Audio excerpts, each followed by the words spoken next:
દુનિયામાં બોલાતી ભાષાઓમાં સૌથી મીઠી ભાષા મતલબની છે અને સૌથી કડવી ભાષા સચ્ચાઈની છે.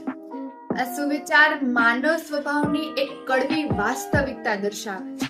જ્યારે કોઈ વ્યક્તિ પોતાના સ્વાર્થ માટે મીઠી મીઠી વાતો કરે છે, વખાણ કરે છે અથવા આપણને ગમે તેવી વાતો કહે છે, ત્યારે તે વાતો આપણને ખૂબ સારી લાગે છે, કારણ કે તેમાં આપણો ફાયદો કે ખુશી છુપાયેલી હોય છે.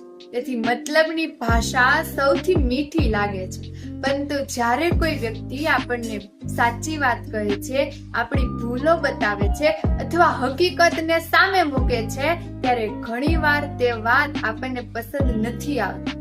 સચ્ચાઈ ક્યારેક કડવી લાગે છે કારણ કે તે આપણને પોતાની ખામીઓ અને વાસ્તવિકતા સાથે પરિચિત કરાવે છે. પરંતુ જીવનમાં પ્રગતિ અને સફળતા મેળવવા માટે સચ્ચાઈ સ્વીકારવી ખૂબ જરૂરી છે. મતલબની મીઠી વાતો થોડા સમય માટે ખુશી આપી શકે, પરંતુ સચ્ચાઈ લાંબા ગાળે સાચો માર્ગ બતાવે છે.